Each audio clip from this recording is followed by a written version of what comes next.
Good evening, everyone, and welcome to the live stream. I hope you're all very well this evening. Hope you can hear me fine. So let's hear. Well, we're on 221 viewers already. That's amazing. Great to have everyone on. Let me move this over here so we can see the chat a bit better. Okay, so we have Anonymous. Good to see you, Anonymous. Glasgow Kiss. Great to see you, Glasgow. Thanks for moderating once again. We have Super. Great to see you. Franatica. Great to have you on.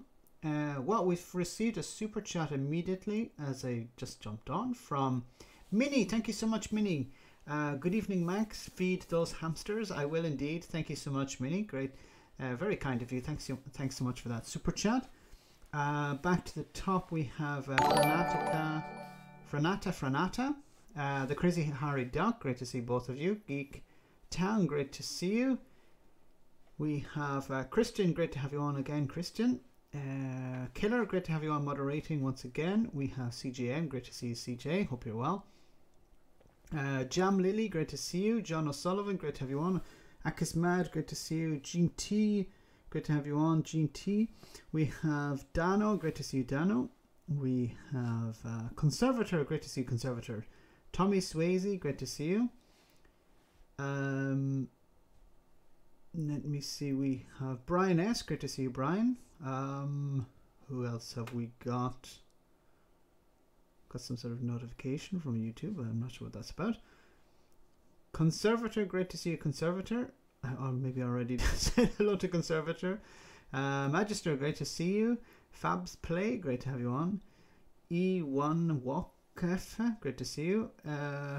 We have Julia Sullivan, great to see you, Julia. Cotton Cat, great to have you on again, Cotton Cat. Well, 306 viewers. I'm going to have to go down pretty quickly.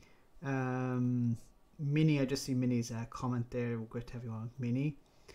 Dinner with Franklin. I'm a huge Franklin. Sir John Franklin. I don't know if you guys know who Sir John Franklin was. We have Donovan. Great to have you on.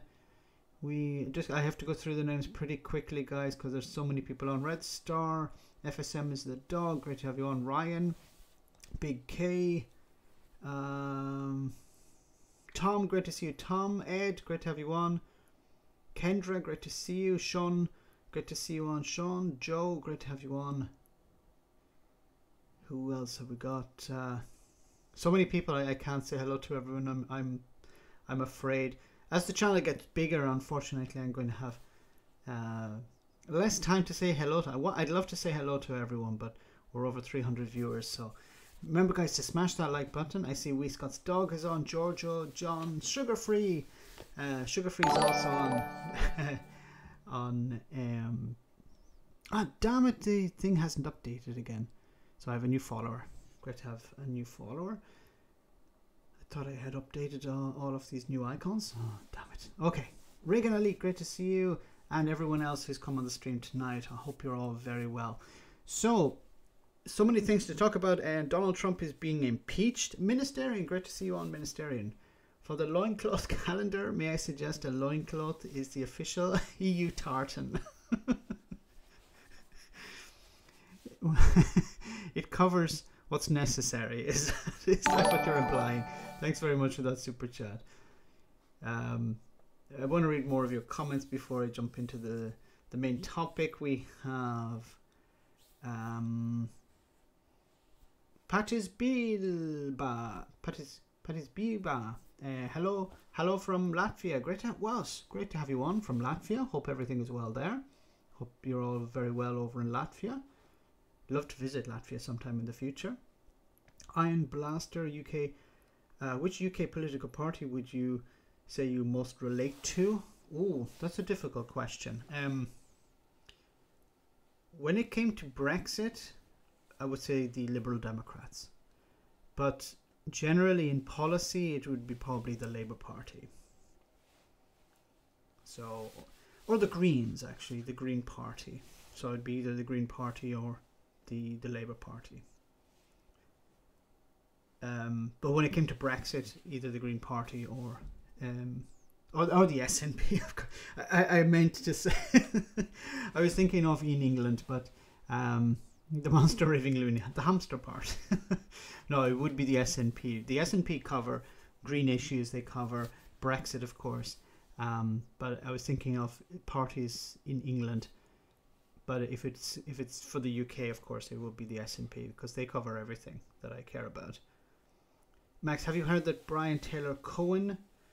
Heard of Brian Taylor Cohen? And if it's if you have, what are your thoughts on him? No, the name is familiar. I think I've heard the name before, but I'd have to double check to what Lord Buckethead. I'd have to double check about that guy. I may do some research after and find out.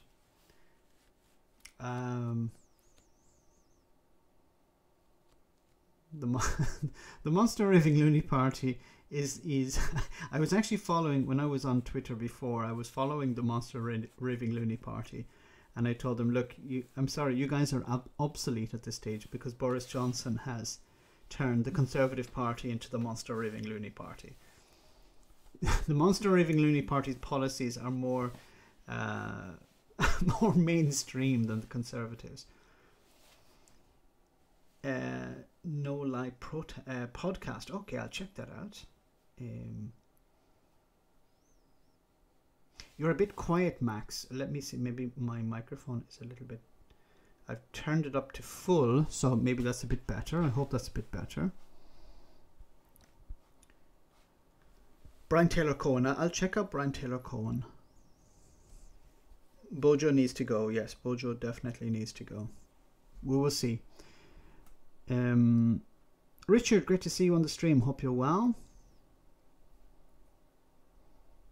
Would you do more videos with Phil from a different bias? Yes, definitely. I unfortunately in the minute I have a lot of things offline and I haven't been able to. Your audio is a bit strange. Sound fine here. Okay, that's better.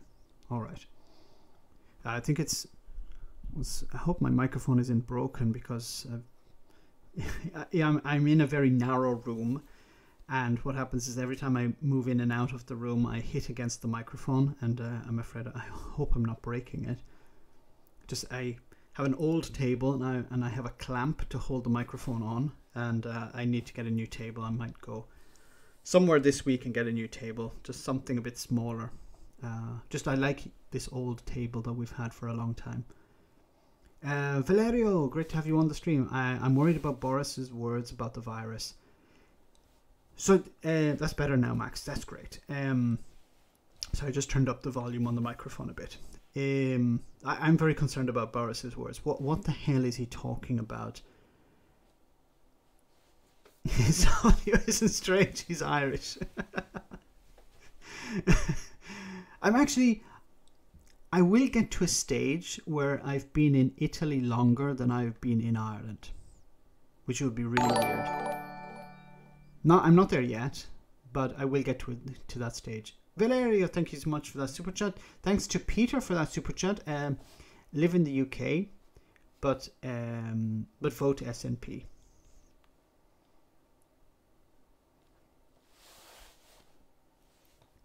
Live in the UK, but vote SNP. Yes, SNP all the way. I really hope that the SNP don't tear themselves apart now that the elections are coming up, because it seems like the worst time for the SNP, the worst time possible to have this infighting. I'm not all that familiar with the infighting. I need to do a bit of research on it and speak to some people about it, but it is concerning, or maybe for me it seems concerning. Still Irish to an Englishman. Okay. Okay, let's jump into the comments, or the topics for tonight. I just wanted to start off with this poll that was carried out by the Express. Now, those of you who don't know, I've been in Germany longer than the UK, Max. Wow, GT. So you're German now.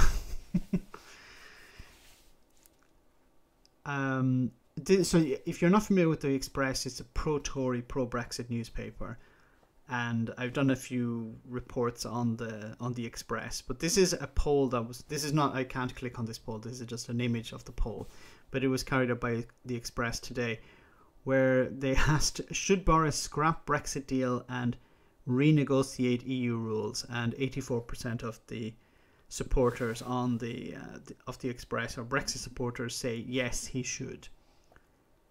I thought they were happy. I thought that Boris Johnson had defeated the European Union. As soon as he had come back with a deal, they were cheering, yes, we've defeated the European Union. They begged us for a deal. We had them over a barrel. We had them where we wanted them. They needed us more than we needed them. Victory for Boris and all of this. And now 84% want to scrap the thing and go back and renegotiate. What about scrapping Brexit? And then you don't need to renegotiate. Just, Boris should actually just call up Ursula von der Leyen and say, look, actually, it was all a big joke. It was all a big joke back in 2016. We didn't actually really mean to leave. But they won. Yes, we won, except we haven't. So EU shouldn't bother to ratify the deal at all. Just, well, if they don't ratify the deal, then there are some serious issues. But just say, look, Boris should just say, hey, I'm a clown, okay? It was all a joke. We didn't really mean to leave. Let's just go back to the way things were. I think even at this stage, some Brexiteers would probably go, yeah, maybe we should just cancel Brexit. It would be nice to ask, it'd be nice if the Express asked, should we cancel Brexit? Of course, probably the majority would say no. But deep down, surely these people realize, look, things are just getting worse.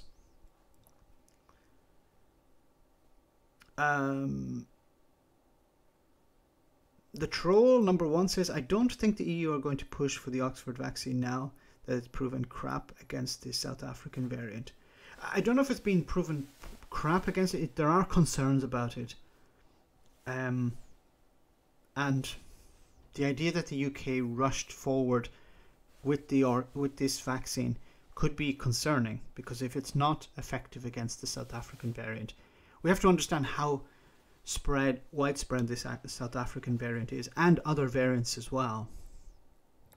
Boris won the deal. The EU won the fine print. Well said, Tom. Thanks for that super chat. Yes. How they were able to rush the deal through Parliament, and the fishing minister was out. What was she doing? Preparing a nativity trail when the deal came in, so she hadn't bothered to read it. I really don't understand how this has all played out. It's if it had appeared in a movie, you'd say, I'm not going to watch that movie. It sounds crap. There's so many plot holes, and who the hell wrote it? An 8-year-old. I've seen better Star Wars movies than this. My God. We're using AstraZeneca to get shots to care personnel faster.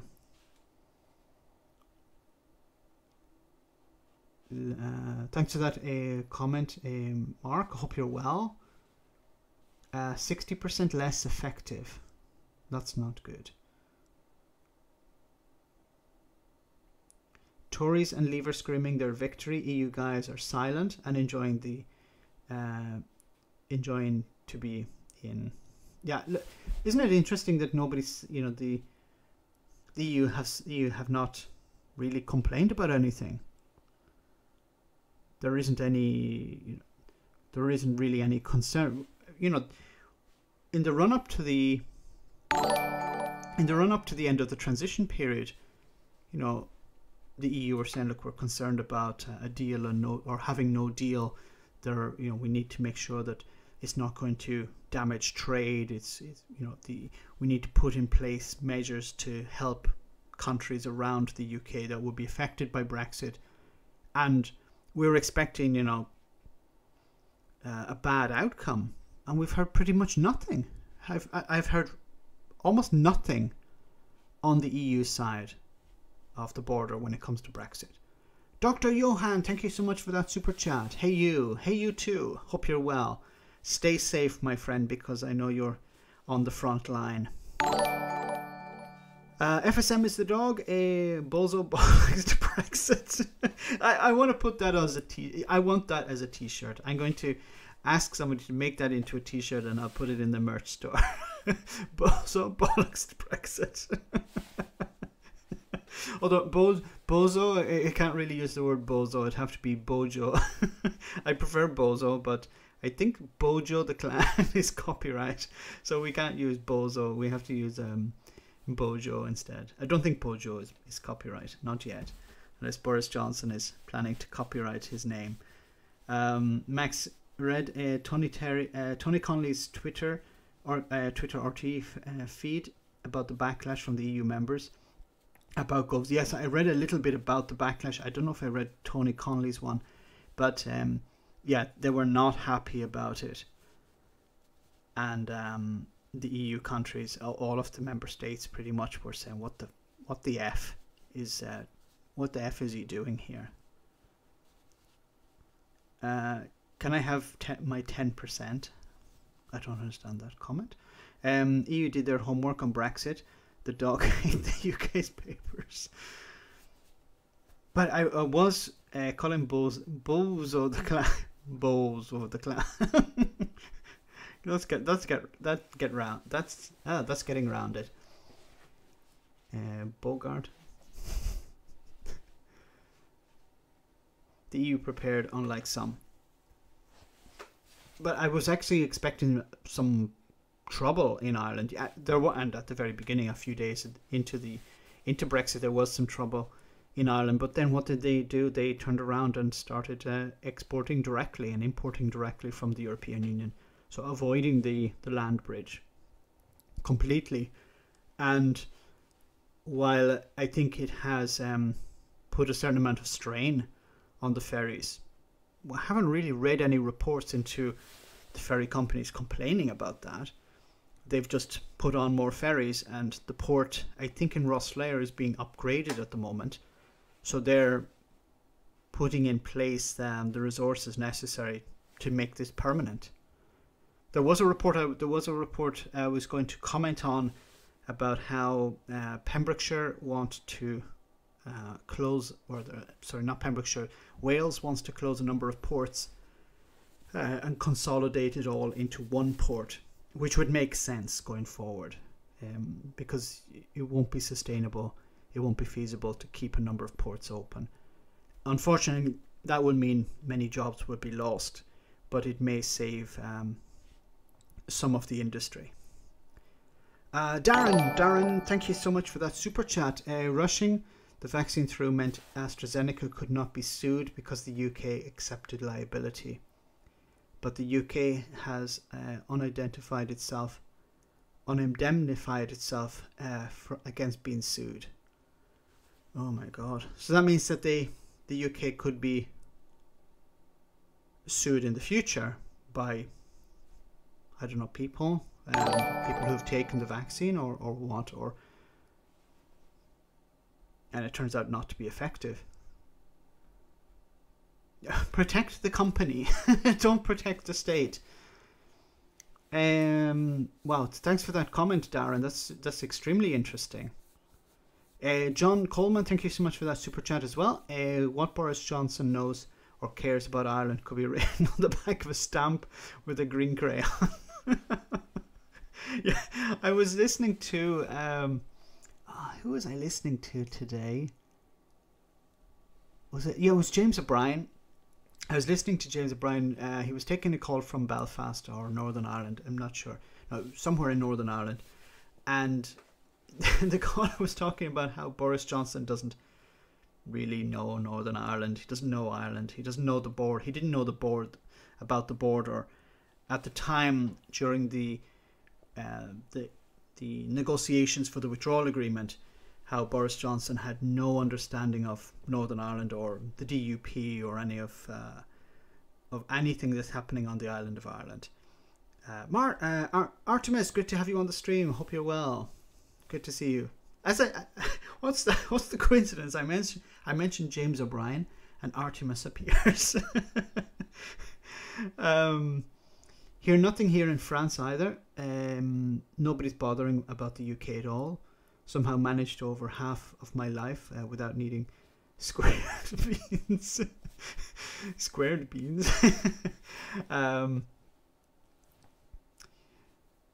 Yeah, it's like, I'd like to know if there's any reports in France or in Belgium, in the Netherlands. Like in the Netherlands, it just seems to be good news for the Netherlands.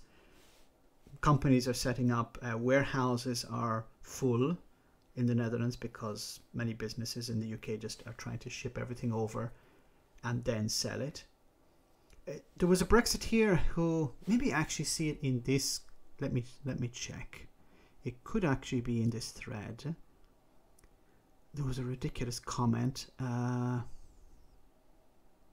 did I see it? That's cool.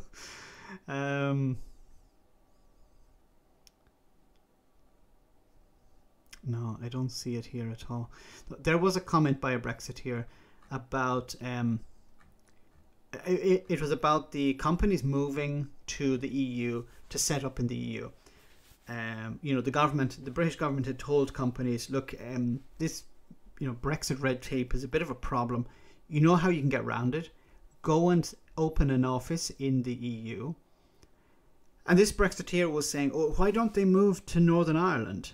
And the logical response was, of course, yes, but if your market is in mainland Europe, why would you move to Northern Ireland?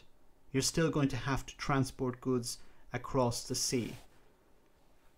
Yes, Northern Ireland is closer aligned than Great Britain, but it makes more, if you're trying to sell products in France, it doesn't make sense to relocate to Northern Ireland. It makes more sense to relocate to France. But Brexiteers are not very strong on business, it seems. Remember the famous Brexiteer who said "fuck business"? I can say it because Boris Johnson said it. The Dutch seem to be winners. I didn't expect that. Not overall, anyway. Yeah, I think Brexit has turned out to be a bit of a surprise. Some things, of course, were expected. You know, chaos at the borders, disruption, extra paperwork. Those things were expected, but the idea that so many companies would be moving to the likes of the Netherlands, that was unexpected. Northern Ireland is okay for banking, maybe. Yes, it's, if you're selling physical goods, it probably doesn't make a lot of sense. But yes, it could be, there could be a benefit for Northern Ireland moving financial services there. So, you know, going forward, getting a deal, perhaps Northern Ireland could benefit some way. It's not. This is not a benefit of Brexit. You know, you're gaining somewhat, but you're losing a lot. And I said this from the very beginning. Some people will benefit greatly from Brexit. Some businesses will do extremely well. Many businesses will do terribly. Overall, the Dutch are losing on Brexit, but there are some silver linings. Yeah, it's like Ireland is losing a lot, but they're trying to find a way around it. Brexit was never a benefit for either side. That's why the EU was so against it. It was like, you know, we didn't vote for this, but we're taking a hit. We didn't want this, but we'll have to deal with it. And it's been quite expensive, but it is interesting how the EU have dealt with this. We're not reading the, you know, unless you're reading the Express, who are constantly telling you the EU is on the brink, is about to collapse. You know, they've been saying that for since long before Brexit. So I wouldn't expect Brexiteers to care about what's on the other side of the border. Like to see any positive for Scotland. Well, Scotland, I think, will have to wait. I fear Scotland will have to wait until it becomes a member of the European Union, or is on the road to becoming a member of the European Union. But that happens after independence. Okay, let's move on. I just wanted to show you this tweet from Henry Manis. It says, GD Sport Executive Chairman tells Radio 4 that Brexit is costing the company double-digit millions and will probably lead to move 1,000 distribution centre jobs to the EU. Is it worse than you expected? And he said, yes, considerably. And here is the report from the BBC. It says, Brexit worse than feared, says JD Sports boss. Wasn't he a supporter of Brexit? Didn't he say, yes, wasn't he along with Dyson and the head of JCB, who are like Brexiteers, supportive of Brexit? Love Max and Philip stories about Brexiteers whining, whinging. Look, I'm supportive of people who suffer under Brexit. Tiny Demolition Lover, great to have you on the stream. And Yoni, great to see you see you too. People. There are many people who are suffering, and maybe even they voted for Brexit under the idea that things would get better. Their local community is doing badly. They were told by the Brexiteers. JD Sports were Brexiteers. Were is an interesting. It's interesting to use the past tense there. Were Brexiteers. It'd be interesting to know what he thinks about Brexit today. Land Rover made a good decision. They built a factory in my country, Slovakia, 2 years ago. Smart guys. F. Bojo. Jan, thanks for that comment. Yes. I think many companies, some companies understood that, if there's any type of disruption, because companies don't like uncertainty. They would prefer to pay something extra, but to be sure that everything is going to be fine, than to risk uncertainty, even if that means that, there could be some cost savings. Companies are not just about saving money. They also care about certainty. And they probably believe, look, if there's going to be any type of disruption, it's better to be in Slovakia, for example, where we know that we're going to be able to produce our vehicles. COVID-free New Zealand lamb. We're all different, but thanks. Will the UK lose its seat on the UN Security Council if the union is broken up? Yes, it will, or it's highly likely, because the UK will not be the country it was before. So it would no longer be the power that it was before. It would be, as Graham Hughes calls it, Wangland. Which is, I don't know, it sounds terrible. Wangland, which is Wales and England. Max, what part of Ireland are you from? I'm from Longford, but I don't sound very Longfordish anymore, I don't think. I think I've lost some of my accent. Some of it is still there, I'm pretty sure. We talk in Longford. That's the way we talk in Longford, I think, now. I think I'm forcing the accent there a bit. No longer able to rattle its sabre. Yes. The Gamoners of Wangland. I know, we should stop calling them Brexiteers and just call them Gamoners. the gammon and moaners put together. The Gamoners. I love that. Noura Wang. You bogger. Hey, Ken Clark. I'm a huge fan of Ken Clark. Ken is one of my favourite Tories. He's a good Tory, one of the good ones. You bogger. Yes.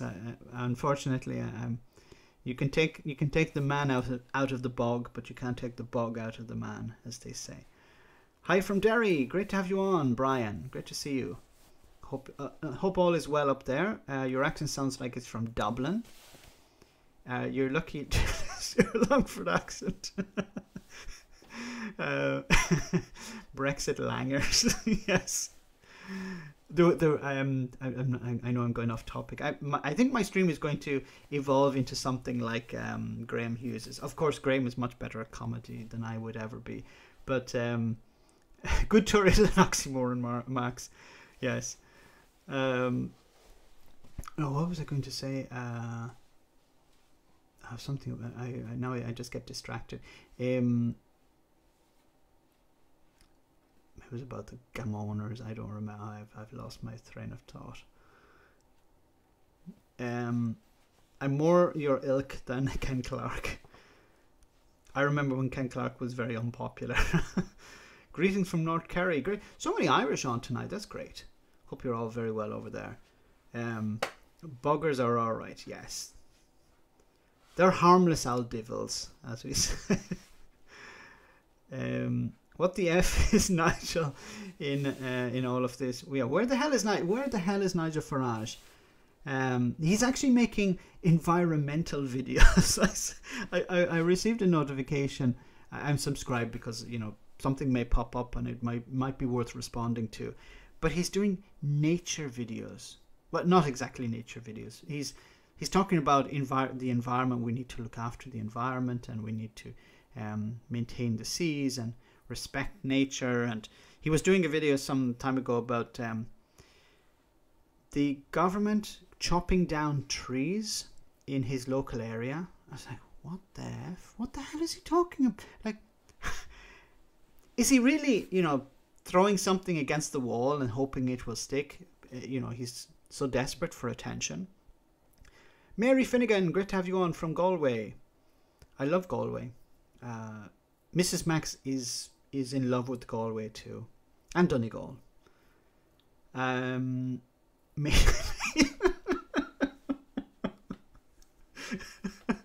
Eric's mating season for Farage.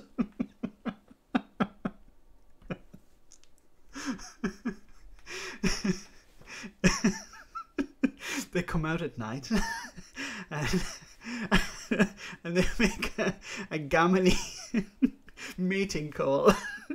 What does Farage's mating call sound like? Have a new follower. That's great. Naturist. No. I think he was close to doing a naturist video some time ago, but oh my god. Now I feel quite sick. What the F is the Farage mating can sound like? Have you broken him? I'm almost there. Almost there. Looks like a fish, does. Ah, no. Oh my god. That's mad. Okay. Farage did an interview with Ian Paisley today. Oh my god. A bit of Boris bashing. Greetings from Belfast. I want to check that out. I have to see that. Two of my most famous, my most preferred Brexiteers.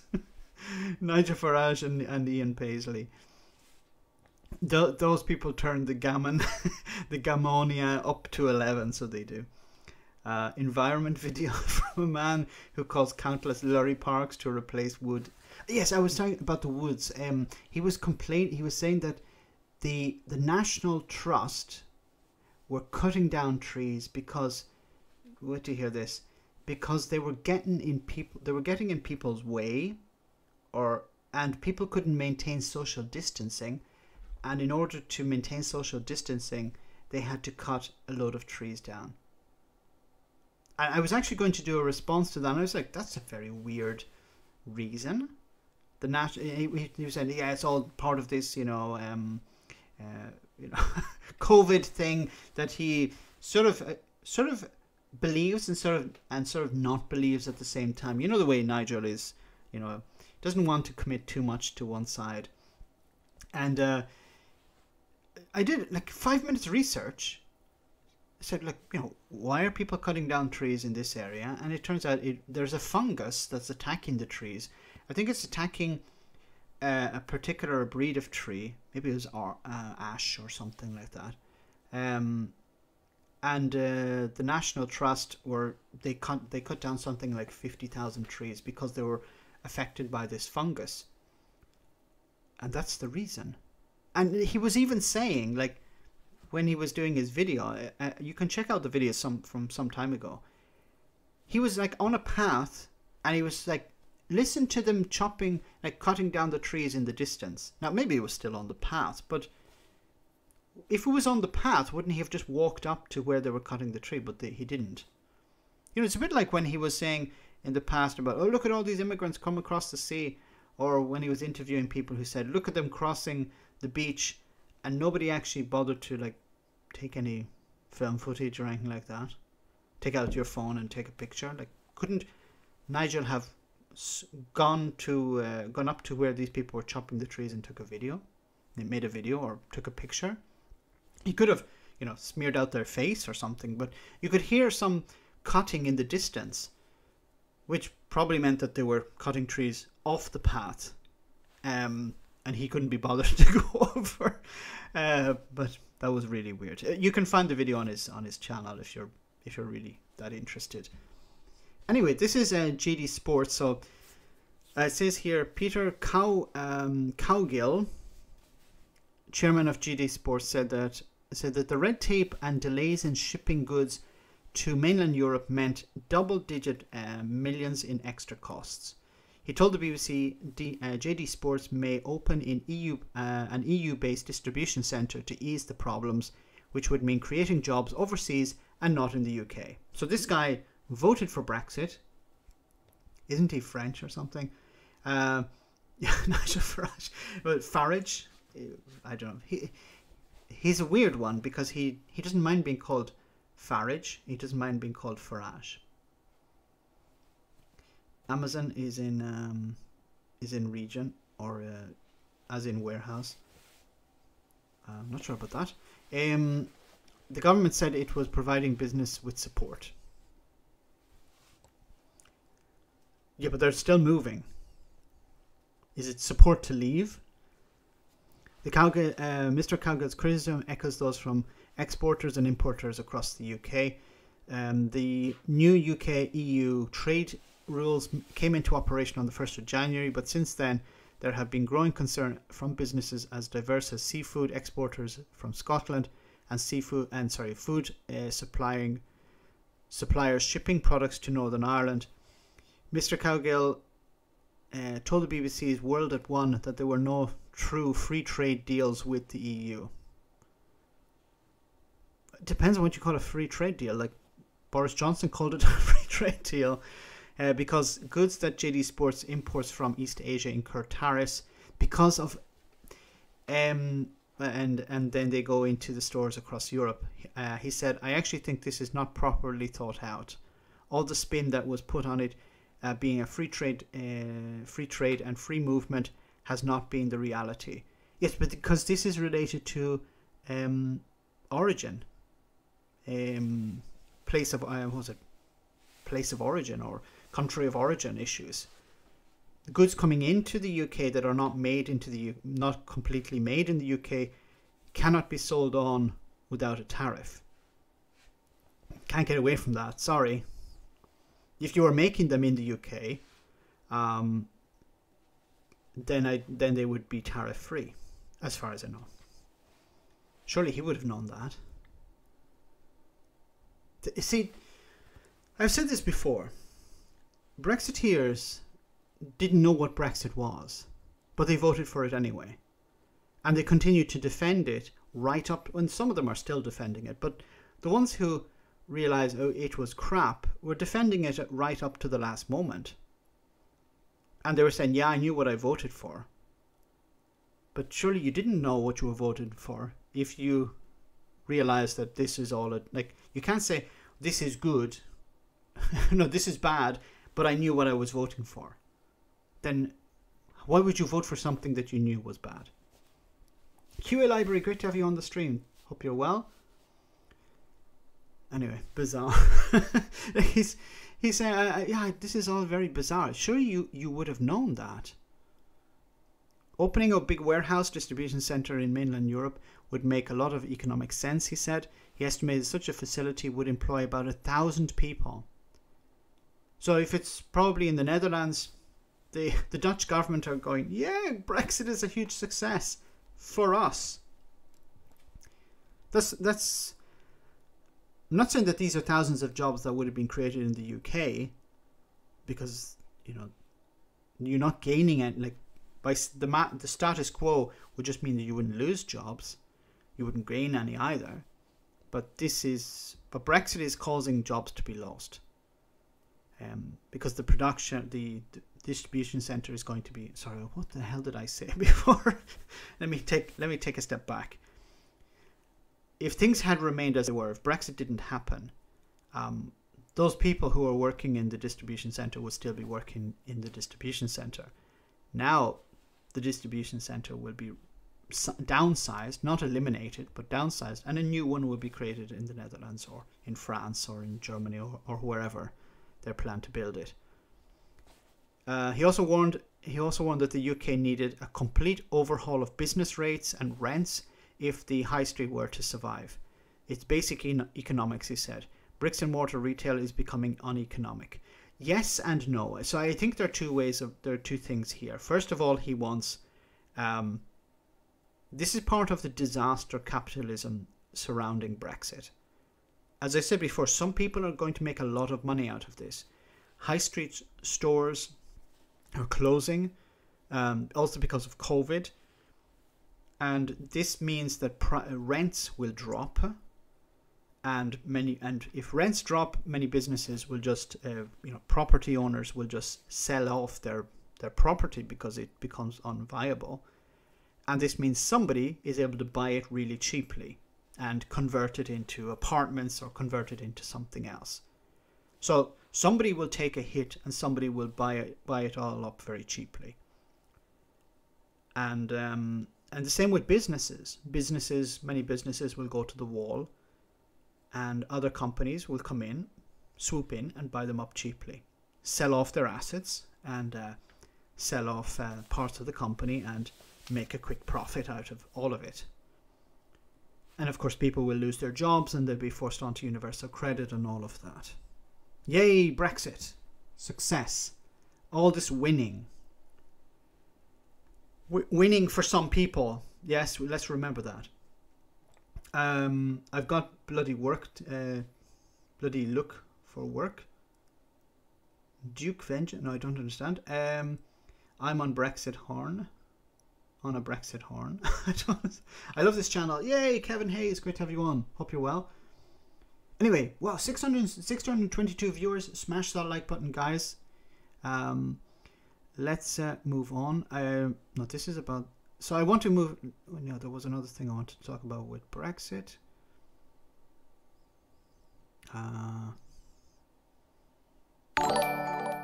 Tom, thank you so much for that super chat. Not much Brexiteers can offer for export except for hot air. Donation for a hamster party. Thank you so much for the hamster party. Yeah, I need to start the hamster party. Very nice. Thanks so much, Tom. Yeah, there's nothing they can export. As you said, just nothing but hot air. No, I can't open that. Let me see. It's not so much related to Brexit, but I think it's still important to talk about, is the situation with the Labour Party under Keir Starmer.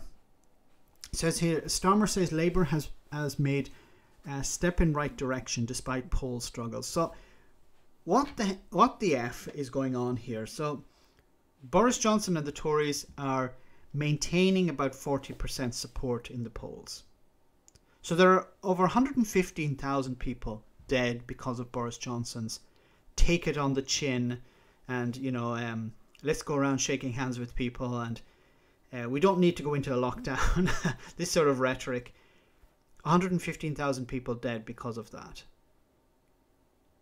And the disaster of Brexit. Companies being forced to close. Companies not being able to export their shellfish, for example. Companies not being forced to move abroad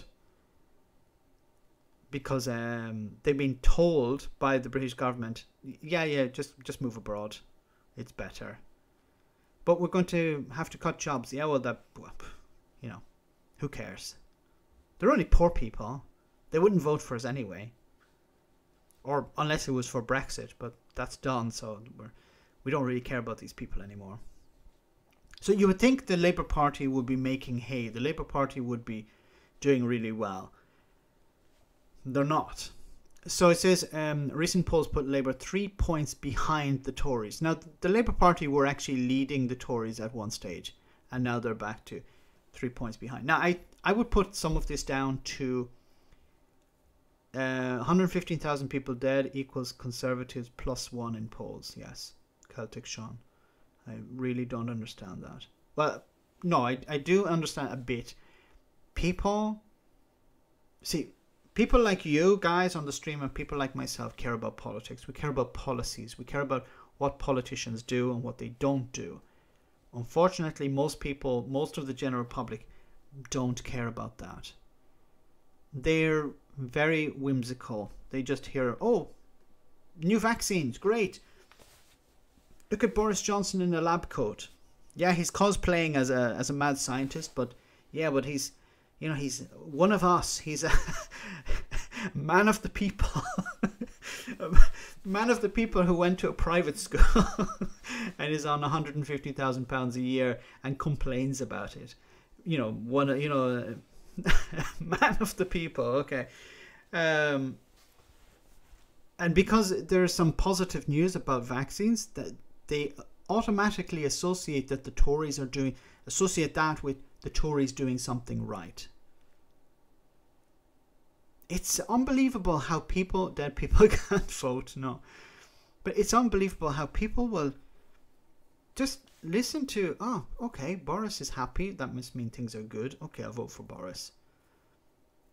Or people were saying, he's doing his best. He's doing his best. And I saw a fantastic poster, I think it was, and it was like, he's not a 4-year-old. He's the freaking Prime Minister. Don't treat him like he's a 4-year-old trying to do his best. He's struggling opening this, you know, this tin of Coke. But he's doing his best, okay?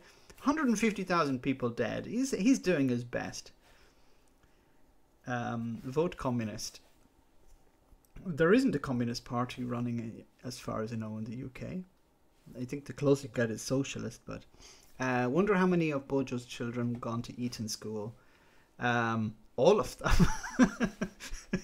I'm sure that's probably actually why he's, I think that's one of the reasons why he's complaining, is he has all these, he's like what's his name, Robert Baratheon. All these little kids all over the country, and he, you know, but the difference between Robert Baratheon is that Robert Baratheon didn't have to pay for them all. Boris Johnson has to pay for, well, not maybe all of them, but some of them. And he, you know, he's up late at night going, how am I going to pay for all these children? Well, let's put out another one. I can't afford them. You know, he's like, if sorry, you know, I shouldn't laugh at my own jokes. I'm just thinking, Boris Johnson is exactly the type of person that the Tories would rail against. Father with 25 children, not looking after any of them, living off the state, living off his name, his dad's name, or living off the state. Half the children he doesn't even know. Half of them he has no contact with. Can you imagine? You know, it would be it would be just fantastic to meet with a Conservative MP or a Conservative Party supporter and say, "Was much better father, a much better leader." Sorry, I'm thinking not from the leadership point of view, but Boris is a welfare queen. Yes. Oh my god. On £150,000 a year, okay? And it's a struggle. But then it probably is a struggle if you have like 25 children to look after. You know, even 150,000 probably doesn't go very far. Like Trump. Yes. Johnson just produced human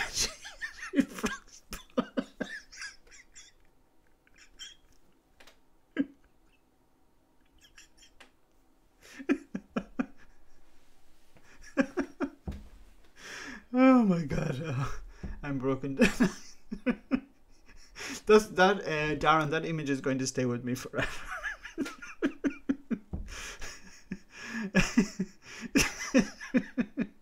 Human-shaped frog spawn.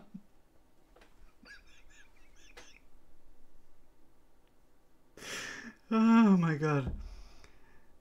Glad I'm not drinking during the stream. That'd be pretty bad. We lost Max. No, I'm back. I should be still here.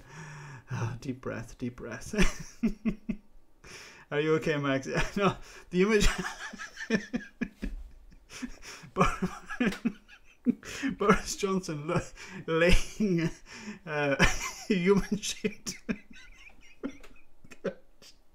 human-shaped frog spawn. Does he have is there a pond that he goes to during the year? I didn't actually tell most of you guys, you're not drinking. I don't know if I told you guys, I just a sidestep from one. I'm part of an association. What we do is we help toads and amphibians in this area migrate across the water, across the road. We set up nets and stuff like that, and during the winter period, as the toads migrate down from a hill to a pond to spawn, many of them get killed on the road. So we set up nets, and every evening we go there, not every evening, but some evenings we go there and we transport them across the road safely. So it's a little way to maintain the population, which is under threat from other things like pesticides and stuff like that. Anyway, so the idea of toads, what? I'll explain it on the post stream, I promise. It's too complicated now. Children incognito. Anyway, okay, I'm getting completely sidetracked, so let's get back to Keir Starmer. Think of Brexit and you'll be okay, Max. Yes. So Keir Starmer has defended his leadership of the Labour Party as polls suggest that he is struggling to overhaul support for the Conservatives during the coronavirus pandemic. He acknowledged that the party has a mountain to climb after the crushing defeat under Jeremy Corbyn in the last general election, but insists that he has made the step in the right direction. Look, I think he should be more aggressive. I think he should be more aggressive. Can you draw us a picture, Max? Go to hell, Night Raven. Load on break in Italy. Load outbreak. Toad outbreak. What am I writing? My eyesight is going. I've been laughing so much. Toad outbreak in Italy.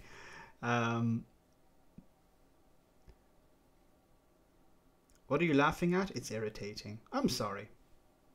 I'm laughing at Boris Johnson's human-shaped frog spawn. Anyway, early warning signals are ringing among the Labour supporters, with the party not overturning the Tories' lead, despite the UK having one of the highest death tolls from COVID-19 in the world. Instead, opinion polls have put the two parties on a similar level in recent months, after Labour sank to 32% in the 2019 election compared to the Conservatives of 43%. After a difficult week for Keir Starmer, Sir Keir, he insisted Labour's priorities are in the right place. He cited the party's campaign against universal credit cut and dangerous cladding. And okay, but you need... Look, I've said this before. What is a human shape from? Okay, now Raven, you're going down a weird road there. Jesus, stop! Okay, I'm not going to be able to finish this downstream. So, universal credit cut, yes, but this is something temporary. And dangerous cladding, yes, this is important, but it's something temporary. You need to have something to unite the entire country. You need some universal 300 likes, hamsters will be pleased. That's great. Oh, we dropped below 600 viewers. Maybe it's me breaking. That's probably the problem. You need to have some universal basic, I don't know, income. Bring something to the table. Bring something, some core policy that you're going to push constantly. I know that the Toads will get will get you downstream. Stop it. Push some sort of policy that is a benefit to the public, benefit to the working class, your core base. If it's not universal credit, universal basic income, it should be something that people can latch onto. Oh, we have a troll. Latch onto. Wait a minute. I received. Oh, sorry, Brian. Thank you so much for that super chat. Sorry, I missed that. It was the moment where I was laughing my head off. Brian, thank you so much for that super chat for a bottle of wine. Not during the stream, though. I promise. It would descend into chaos. Clueless Tarmac here.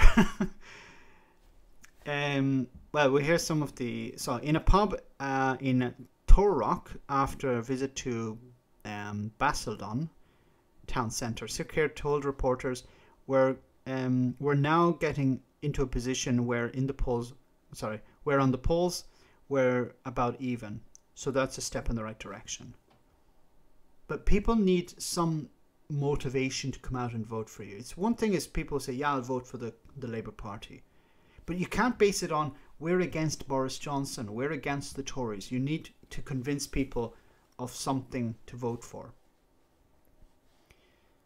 I know he's not going to go down the road of rejoining the European Union, but descend into chaos with Ed Miliband. But we've gone a long way to go between now and 2024, and we're going to be working hard at this with real determination every day, every week, every month, every year into the election of 2024. Asked about concerns over his leadership, Sir Keir said, "The vast majority of our party and our movement are behind us, behind what we're doing. The latest polls put Labour as having 38% of the vote in Great Britain compared to the Tories 41%. But with the next general election likely to be years away, Sir Keir faces a more immediate test during the local elections in May." He should form a government, some sort of pact with the Liberal Democrats and the Greens. It may not be a huge number of them, of course with the SNP as well. This is strange that they don't include the SNP here. Anyway. Last week he was forced to apologise after falsely denying having previously supported the UK remaining a member of the European Medicines Agency after Brexit. Yeah, I actually should have done a video on that. I was actually going to talk about it on the live stream, and then I overlooked it. This was a huge mistake, but on the other side, Keir Starmer made a mistake. Well, okay, he lied. Yeah, let's just call a spade a spade. He lied, and then he apologised for it. Boris Johnson lies every time he's in Parliament, and he never apologises for it. And now that Keir Starmer has told a lie, the Tories are like, ah, look, he's a liar. And everything he says is going to be undermined by what... Now, Phil from a different bias made a very valid point. Why didn't he talk about something else? Why didn't he say, well, that was my position in the past and I've changed, or it was the correct position at the time, or talk about something else. Redirect the conversation to something else. There was no need for him to go into that. After accusing Boris Johnson of talking complete nonsense during Prime Minister's questions, said that he misheard Mr. Johnson's charge in reacting to his remarks. The Shadow Attorney General Lord Faulkner also had to apologise for previously having described COVID-19 pandemic as a gift that keeps on giving for lawyers. Okay. One thing is apologising for something that you think is true, and the other is apologising for lying. Anyway,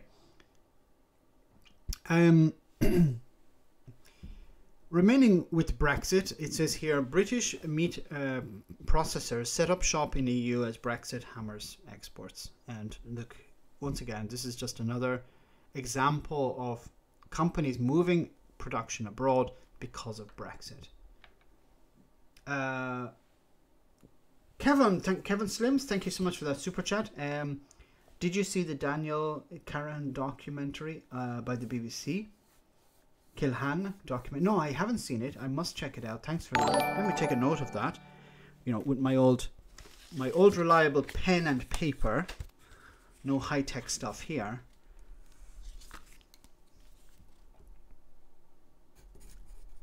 Daniel Kinahan. Okay.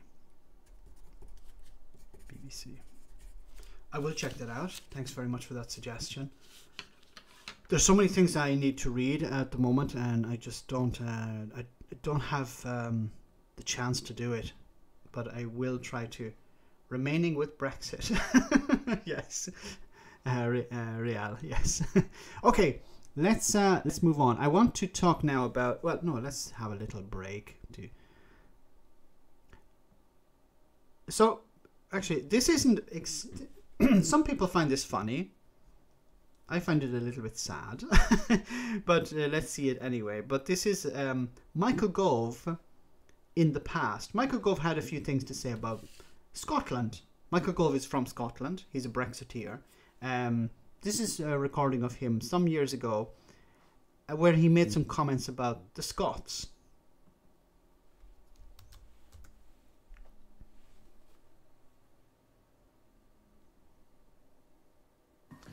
The Labour Party followed up its coronation of John Smith by electing Scots in their scores to the shadow cabinet yesterday.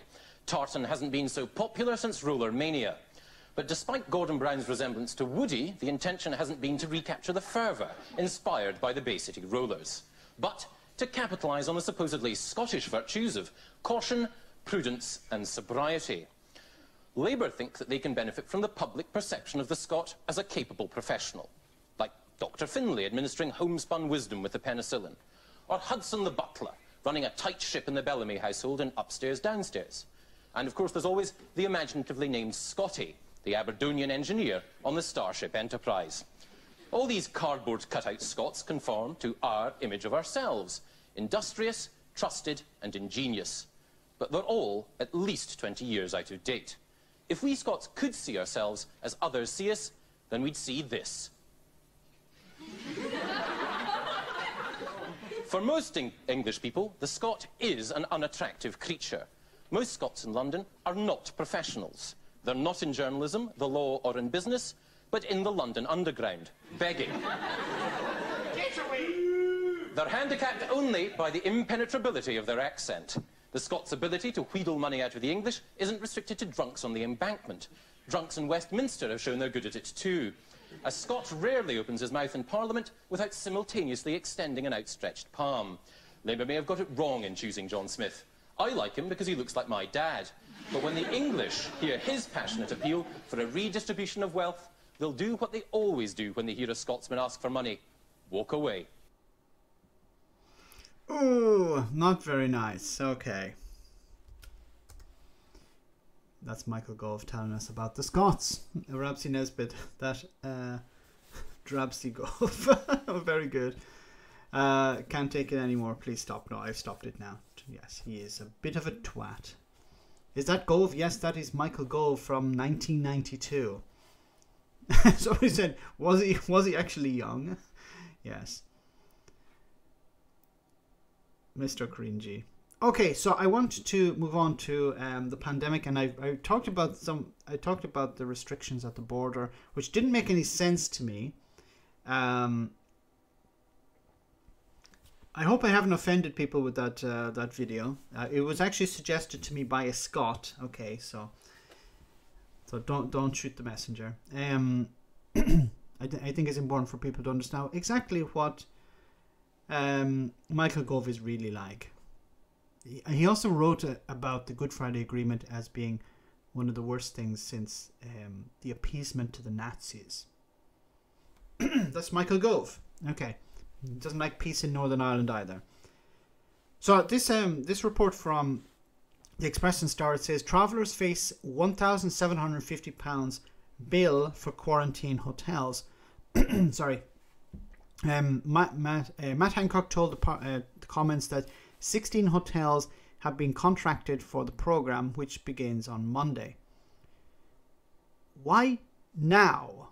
Why wasn't this done ages ago? And why £1,750? So arriving travellers put in quarantine hotels are charged £1,750 for their stay, Health Secretary Matt Hancock has announced. Passengers arriving into England face fines of up to £10,000 for failing to quarantine, and those who lie on their passenger locator forms face up to 10 years in jail. Excuse me. I don't know how they understand if people have lied on their documents or not, because this is related to these 33 red list countries. So UK nationals or residents, isn't that interesting? It's not foreigners. This is punishing residents and nationals.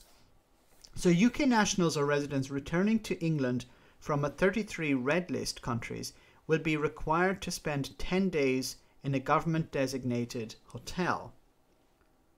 Once again, why is this punishing residents and nationals? Now, I did a bit of thinking about this and I thought perhaps it's because those people don't generally spend money in tourism. You know, people returning home don't spend a lot of money in restaurants and bars and hotels and stuff like that. They just go to their home. So these people, if anyone wants to return to the UK, they will have to stay in a hotel for £1,750 that they'll have to pay.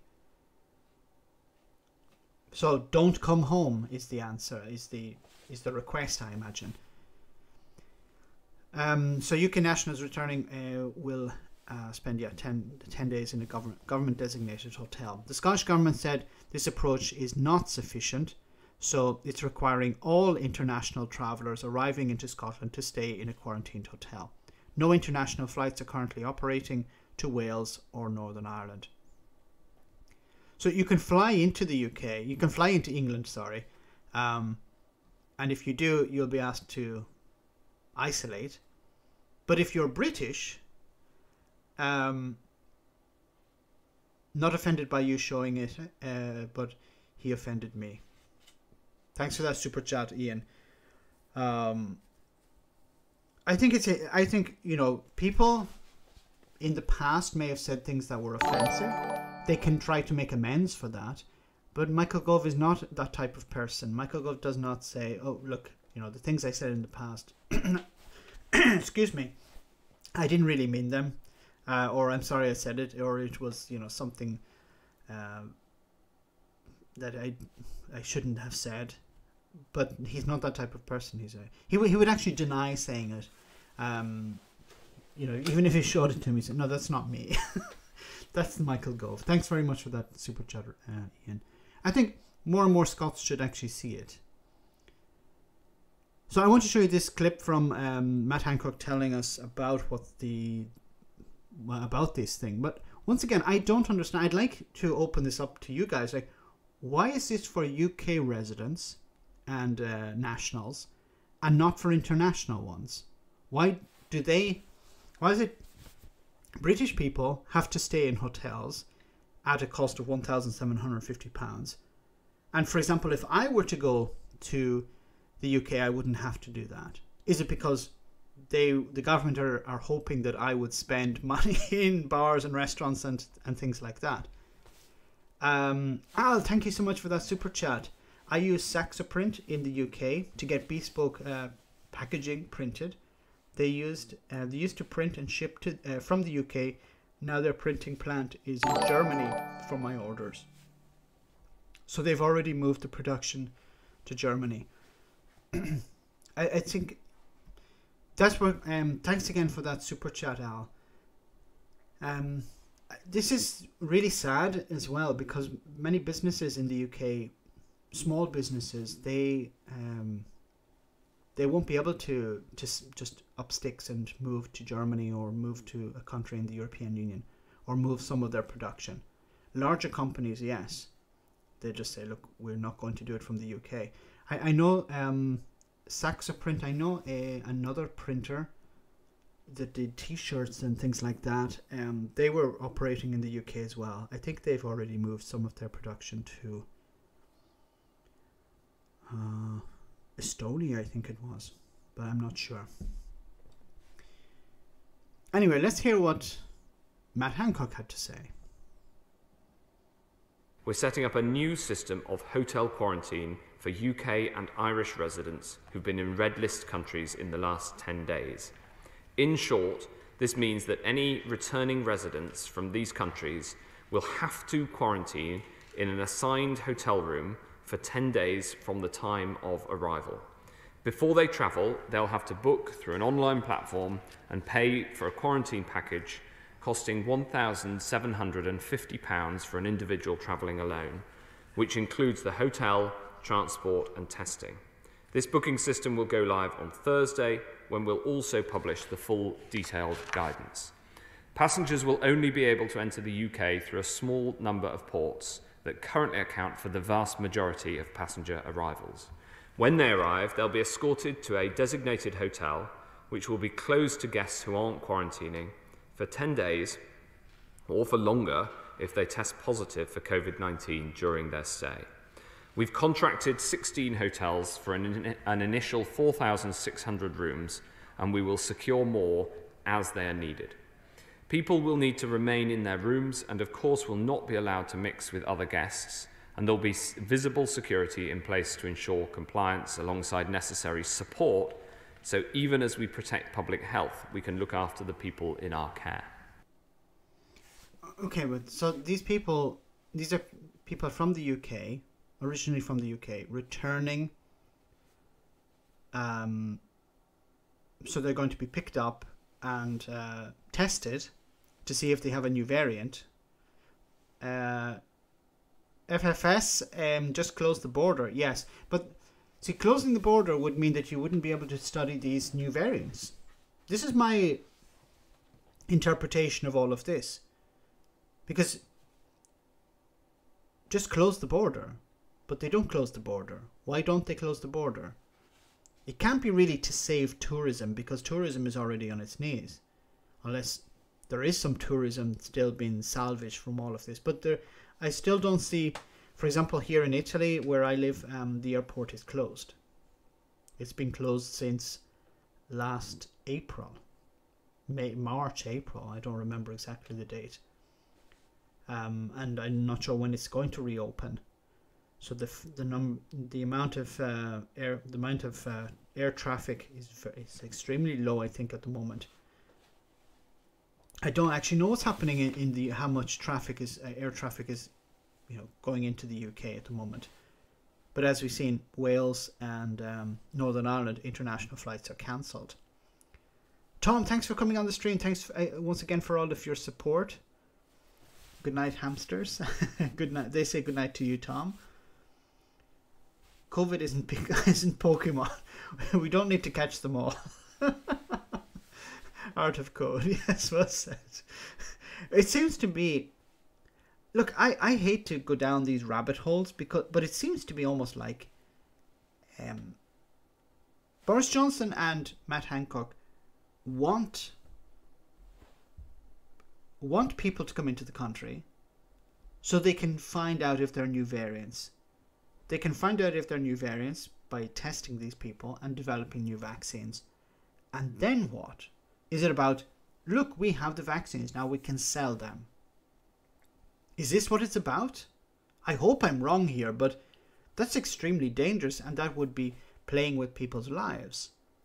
Surely, look, I've criticized the Conservative Party in the past. I've said that they have no soul, but this would be taking it to a new level. They don't care about the poor. They don't care about the poor. They don't care about the working class. They don't care about ethnic minorities or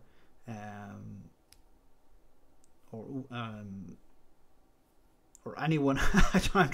Anyone apart from anyone who is a donor to the party or a member of the party. They're the only people they care about. It's all about money, money, money. But like Leslie, where is the money angle here? Is it about developing vaccines, providing cases for the likes of, I don't know, AstraZeneca or what.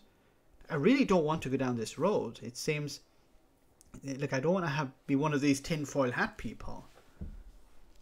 I rail against these people on a daily basis. Don't care about anyone. Don't care about anyone.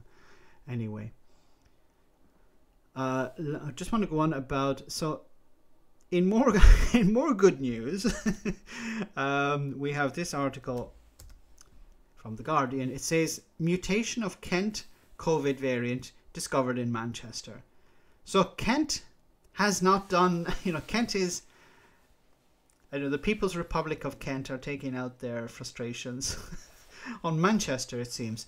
So surge coronavirus testing will begin in parts of South Manchester on Tuesday after 4 cases of a mutation of the more transmissible Kent variant were detected in 2 unconnected households in the Moss Side area. Enhanced community testing will begin in parts of Hulme, Moss Side, Whaley Range, and Fairfield to try to limit the number of people exposed to the mutation and understand its spread. There is no evidence that this variant will be resistant to the vaccines or cause a more severe illness, and it is not yet known if the strain can be passed more easily between people. We don't know.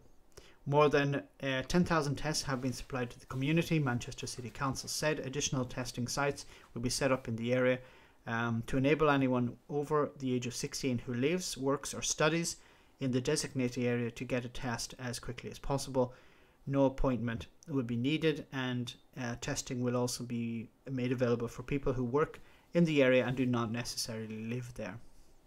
But that's good. That's a good approach to this. So people don't need to book a test and just turn up and get tested. In the coming days, volunteers will also begin knocking on people's doors to offer alternative testing for anyone who cannot get a test, get to a testing site. And then it gives some of the areas that are being covered. So this is concerning, because the last thing we need are more variants. And unfortunately, I think without proper restrictions, and Boris Johnson is talking about easing restrictions, eventually easing restrictions, but easing restrictions will help create more variants. Close the Kent border. Yeah. Kent is going through a lot lately. I know that Kent voted for Brexit, but I'm guessing, of course. I didn't read the original comment. Gove looks like a guinea pig, as he could test new variants on him. I wonder how good much of Portaloos and Lorry Parks in Kent help to suppress the COVID transmission. Excuse me. Yes, Scott's dog. I wonder how good it is at suppressing the COVID transmission. Facilitating it, probably. Imagine oh my God. Like, how often are those Portaloos cleaned? Probably not very often.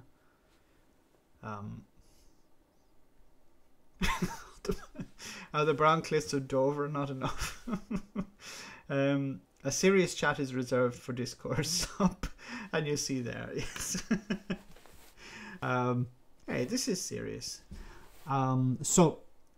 Responding to comments by the Labour leader Keir Starmer, comments from the South African variant of coronavirus being the greatest threat to the UK, the Manchester Central MP Lucy Powell said, "These variants, especially the variants that are found to be resistant to the vaccines that we're currently rolling out, of course, are a worry." She told BBC Breakfast that measures on protecting the border, such as hotel quarantine, are only just coming into play now. Adding these delays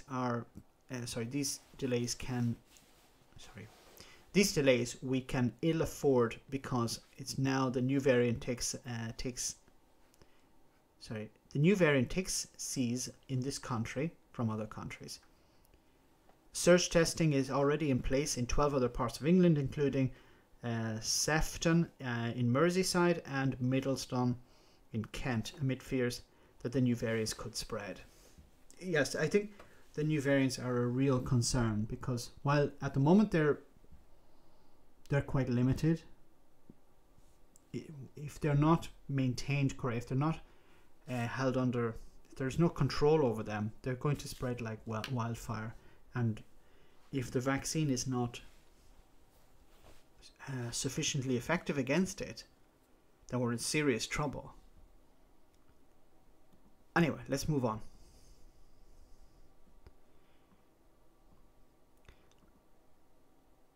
No, I think it's no. We can do this. Yes. Want to jump topic for a moment. This is about an issue I think that is. Let me bring it up here. This is about monuments. Monuments in England. So it says historic English audit reveals landmarks linked to slave trade money. I think this is an important issue that people understand. History is checkered. We have positives, we have negatives. There are good and bad in all of our histories. And the more we know about history, the more we can appreciate maybe the positives and understand the negatives. But trying to paper over the cracks, or trying to ignore the negatives and just trump and how can I say, exaggerate the positives, I don't think is honest, and it actually undermines our history. And of course it creates scenarios where the bad things of history can be repeated once again. Now, it was the largest forced migration of people in history, and England was at its centre. As well as shaping the history of Africa, America and Europe, a new audit by Historic England into the transatlantic slave economy brings together previous research to examine the extent its legacy can be seen around the country, from buildings and streets to monuments and graveyards. This is perhaps the defining image of Britain's recent reassessment of its imperial past. Edward Colston, slave trader, removed from his plinth in Bristol, once a premier slaving port. Today, Anonymous, thanks for that super chat. Will these museums stop putting history, please, and start talking about sunlit uplands? Anyway, Anonymous, see that you're confused there. The sunlit uplands are in the future, unless we have a museum for the future. Nationalism, total failure. Yes. Anne Whittingham looks like a rancid tonsil stone. That's terrible. But somewhat true. Has Johnson been let loose with his kids' castro crayons again? Today's audit points out Colston sank some of his enormous profits into rebuilding schools and cottages in his village, Mortlake.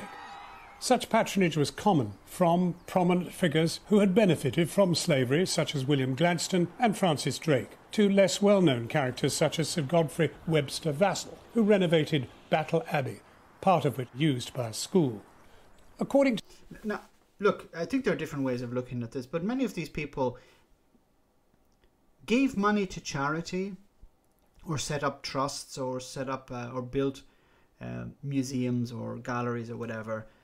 It wasn't so much to help the community. It was like to put their stamp on the land. And we can even see recent examples of this, where you see my toads. Sugar-free, that's terrible. We can see modern examples of this where, you know, billionaires will rush forward to put their name on. What was it? There was an art gallery in New York where the Koch brothers, who have been funding the Republican Party since, I don't know, the 1970s and 80s. They put their, you know, they put money, they pumped money into an art gallery or a museum in order to have their name put in a plaque, on a plaque outside. It's a vanity project. It's just about, look at what I have done. And I think maybe I'm being disingenuous here. Maybe I'm Notre Dame as well. Notre Dame was a perfect example of that, Ed. Of course, where billionaires were climbing over each other in order to appear. Look at me, part of the legacy. My name will go down in history as the one who helped, or partly helped, restore this great monument. But when it came to, you know, ending poverty, or you know, providing homes for the homeless, no, I'm not interested in that. You know, there's no glory attached to that. There's glory attached to Notre Dame, for example. There's glory attached to this art gallery, that millions of people will walk past and they will look up at that plaque and see my name on it because I donated $100 million or whatever to it. Instead of actually removing a true blight on society, poverty, homelessness, something like that, child poverty, that's something you could actually eliminate with the amounts of money that you do have, but you don't want to do that because there's no glory in it, because there's no plaque being put up to commemorate your achievement. It's disgusting. To today's audit, it is all part of the money trail, linking English developments to slave trade profits, which include grand country mansions such as Ashdown House in East Grinstead, built for the Fuller family who made their money in the West Indies. Anthony, love Italy, always north of Rome, lovely people. The IRA blew up a statue of Nelson in Dublin in 1966. It was actually, just to, maybe you can correct me, but as far as I know, they blew up Nelson's statue off the top, and then the column was unstable. So the Irish army had to come in and they had to destroy the column itself. And because it was made of solid granite or so whatever, they blew out every window within a 2-mile radius of the blast with the amount of explosive they used. But I'm not an advocate for blowing up statues or destroying statues. I believe they should be put in a museum. When they're put up by people at a specific time in history who believe this person is virtuous, this person represents us, our era. And, you know, we, in a sense, we look back at those eras in a different way than those people viewed it. And I think it's maybe it's better to take the statue and put it in a museum and give it its proper context. But I understand the anger many people have. You know, look at me, I'm paying for this statue to remain in a public square, and this person represents the opposite of my beliefs, but I still have to pay my taxes to maintain it. That's fully understandable. The IRA blew up my battleship.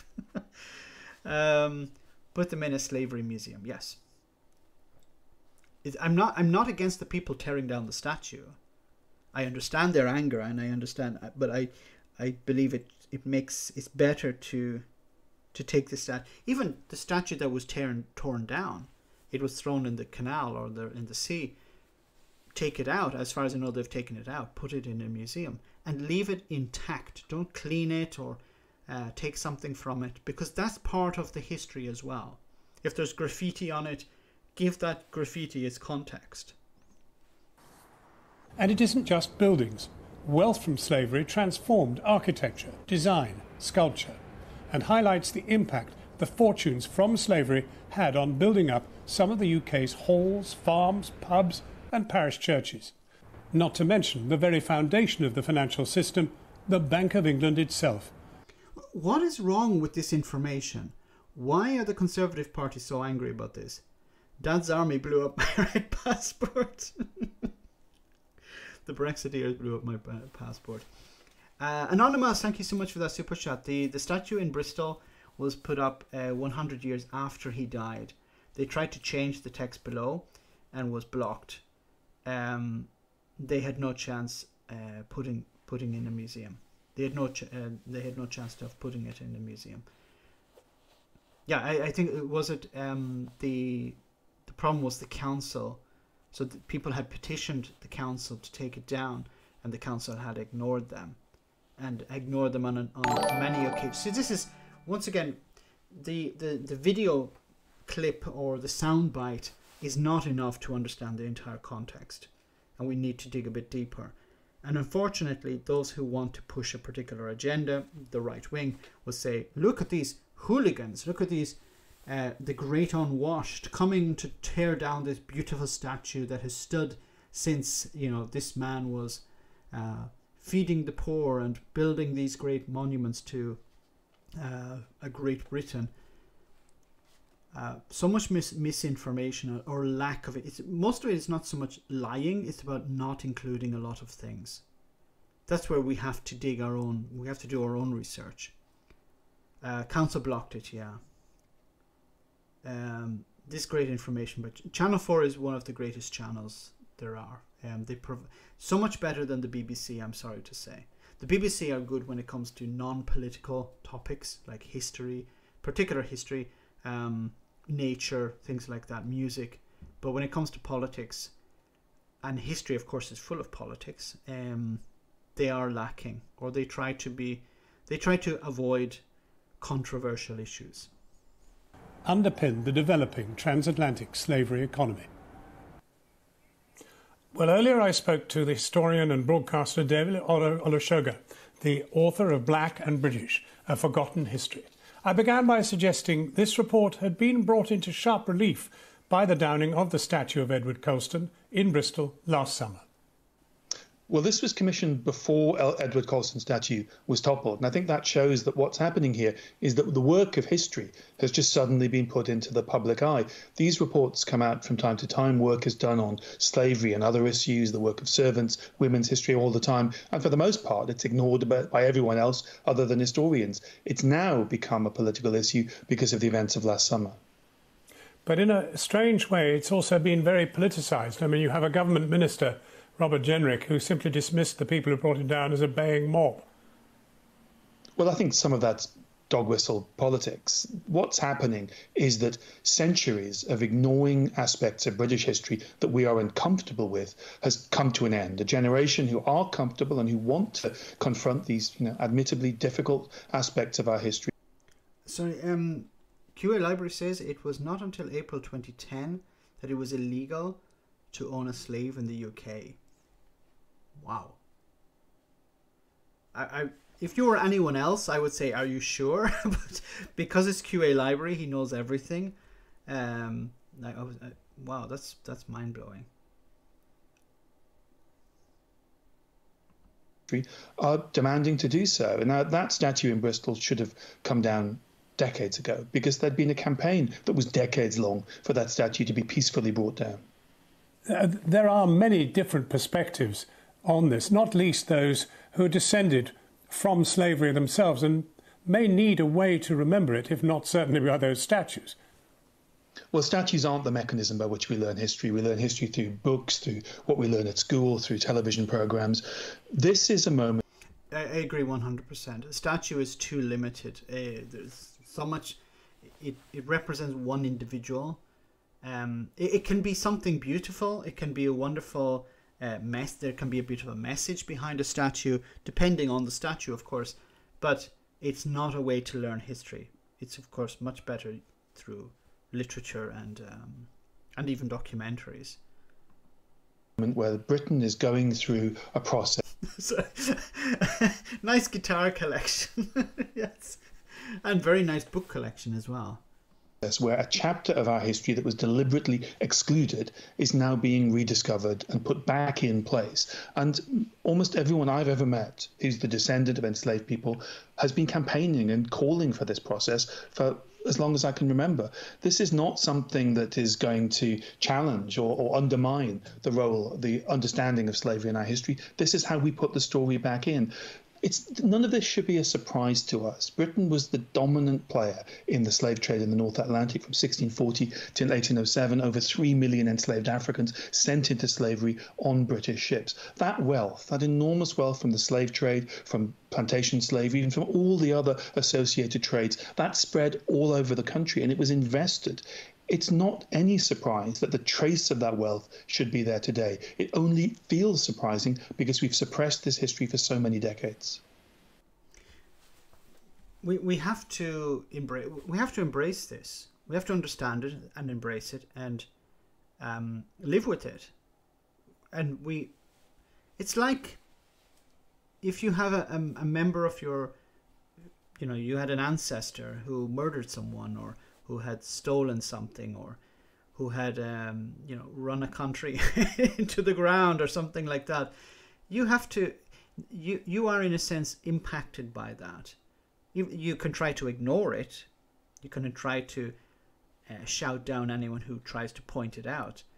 But at the end, by understanding it and learning from it, I think it makes you a better person. Knowing about slavery, knowing about what our nation, our countries, our nations did in the past, helps us to build better nations, I think. Suppressing trying to say that we were better, we were the best, we didn't do anything negative, I think opens us up to making very bad decisions in the future, because we create a type of exceptionalism, that we are incapable of doing bad things. And that allows bad characters, bad actors in the future to do very bad things. The BBC must be independent from political interference. Simple. I agree, but when I was at school, I was never told about the Irish famine. I think history, the way history is taught at schools, is really limiting, and it's very I don't want to say backward, but it's very limited. For example, in Ireland we learned about Irish history, but we learned very little about world history.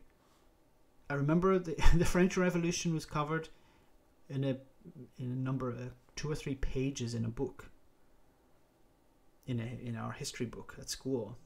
That's not sufficient to understand all the mechanisms that took place. There needs to be more encouragement of children to read. Encourage more and more children to read more and more. Critical thinking as well needs to be taught at schools. I think there was a time when it was. Now it's not. And I know it serves certain people's goals if the public are not critical thinkers. Anyway, I want to go we're almost at the end of the stream. I just want to where do I have it? I just want to read some of the executive orders that Joe Biden is putting in place, and hopefully this is something good for the future. I'm not going to read all of them, but just some of the quick one, some of the ones quickly. So he has established response coordinators for COVID, improved data collection, established a task force, limited or suspended entry into the US. Of course, these are great, important decisions. COVID-19 relief and support. Help local communities house people who are homeless. Of course, this is very important. We need to protect everyone. We can't just say we'll protect people who work, or protect people who have lots of money, or people who are on the front line. We have to protect everyone when it comes to this pandemic, and providing federal funding for the homeless is a great step forward. Addressing economic fallout, support studies and assist local areas, including experience a surge in cases, coordinate supplies and treatments, create a COVID testing board to expand testing capacity and access, expand support to states. This is important. This was something that Trump was not doing. He was getting the states to fight amongst each other. Guidance on safely opening schools. Protect federal workers, require masks on domestic transport. You know, all these things that Trump was completely indifferent towards. Protect federal workers, require masks on all federal lands and buildings, set stronger worker standards, reunify families in regards to immigration, review of Trump's immigration policies around the immigration surge from Central America. Remember the old caravan? The Republicans are waiting for another caravan to come. Probably in 2022, they'll be like, there's another caravan. We need to vote Republicans back into power. Review rules that might make it harder for people to access the legal immigration process. Reverse Trump's attempt to defund sanctuary cities.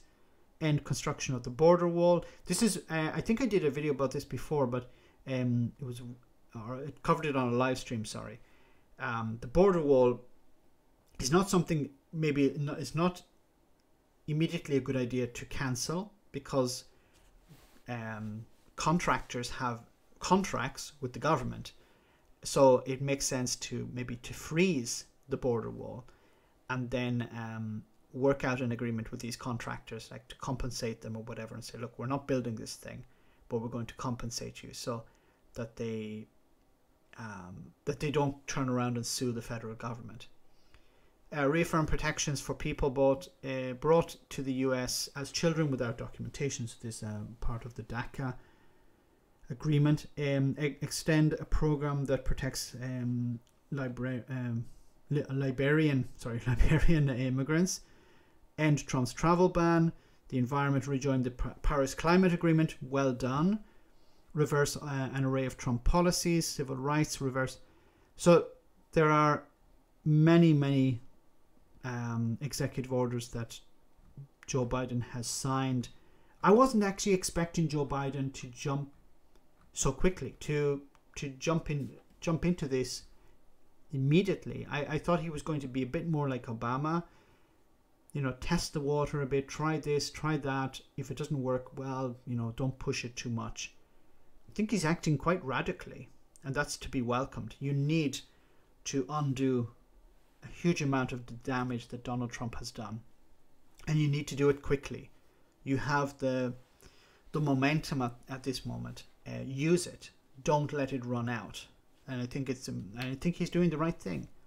May it continue. Of course, while that's happening, we have news of Donald Trump's impeachment. So it says Democrats use Trump trial to show something. Sometimes symbolism is the point. So this is in regard to the trial that's taking place in regard to the impeachment. The Democrats are showing pictures and footage of the rioting and the attacks on the Capitol buildings, and they're using that as part of the impeachment process. Donald Trump's impeachment, just to see if there's any news. U.S. senators vote Trump's impeachment trial is constitutional and will proceed. So it's going to the trial is going to continue, or is going to proceed. Senate votes 56-44, affirming that the impeachment trial is constitutional, with 6 Republican senators voting with the Democrats. What's interesting is that I more or less didn't predict it, but Donald Trump's support in the Republican Party is starting to wane. Now, his support within the country, that's a different thing. But the Republicans see Donald Trump, there's no value in hitching your car to Donald Trump. So, you know, he's a spent force in many people's eyes. He's a cost, he's a liability, and they don't want to go forward by defending him. When he was president, that's different. But now that he's no longer president, they're not throwing him under the bus, but they're sort of, they're like, you know, Donald, there's a bus coming, maybe you should jump in front of it. Something like that. They're not pushing him, but they're suggesting that he jump. Something like that. Okay.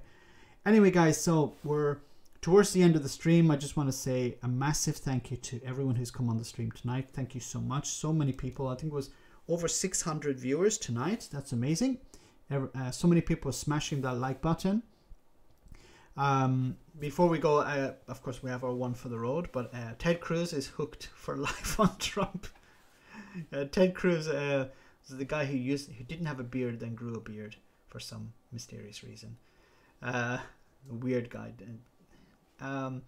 Before you go, Max, you talk about things we live up. I hope you understand. Just trying to let you know that the feeling is on the ground. We will live in Derry.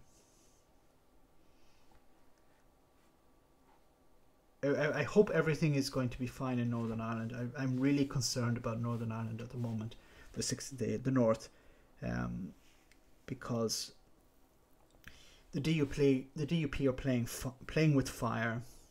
They don't care about the peace process, and it's so sad that the people of Northern Ireland voted to remain in the European Union. They were dragged out, like Scotland, but the situation in Northern Ireland is quite different to Scotland, where there are people who are very, very willing to return to the type of warfare that took place for 30 years between the end of the 1960s and the middle of the middle of the 1990s.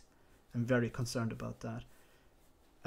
Cheers, Max. Grab yourself a coffee or a beer. Definitely beer. Thank you so much, Diarmid. Very kind of you. So once again, thank you to everyone who sent a super chat. Thanks to everyone who's come on the stream tonight. I hope it was enjoyable, and I will see you all next Friday for our live stream at the same bat time, same bat channel. But before we go, we have our one video for the road, and I hope you find this enjoyable. And of course, massive thank you, of course, to the moderators who always do a fantastic job. Have you seen that snow out there, Catherine? They slid right in my arse and took the skin off my elbows.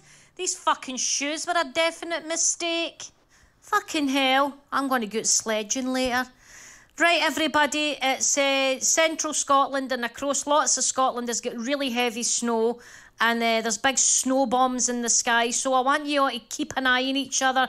That's obviously going to affect how people are getting to appointments and stuff, so I just want everybody to be careful, because all we need on top of this fucking pandemic is a snowstorm. Hang on to have a wee glass of white wine. Is a speedboat when it came to the vaccine, and the EU is like a slow supertanker. Scotland's the speedboat and the UK is the slow supertanker. Would you want to jump out of the speedboat to hitch a lift with a slow supertanker? I'm going to be honest, son. I think you've joined a council meeting for the parish of supertankers and speedboats, and I've not got the authority to speak on boats. But Jesus Christ, that's a whole load of shite you've hit me with there. At the end of the day, we're trying to keep everybody safe. Stay in the house. We've got a snowstorm and topia pandemic, because fuck knows what we've done to deserve that. Stay in the house. Look after each other. Pull on your emotional life jacket and keep each other afloat. It's the best we can do. Right, I'm going to head out of here. Going to get a hold of my clicky pen. I'm going to get a sledge. I'm going to go on my mittens, and I'm going to go down the fucking burn hill at top speed, because that's the way I'm feeling the day. Right, everybody, make sure you wash your hands. You stay 2 Alsatians away from each other. Keep well. Right, where's my clicky pen? Fucking freezing. Mask up, Catherine. I'm going to go on my big snowshoes. Frank, get the door. I want a wee pie supper. Fantastic. Jenny is fantastic as always, and as she says, stay in the house. That's good advice. Remember to stay in the house. So have a great night, guys. I'll see you all on Friday, same bat time, same bat channel at 9:30 Greenwich Mean Time. Have a great week, and as Boris Johnson always says, stay alert. Take care, and I'll see you soon. Good night.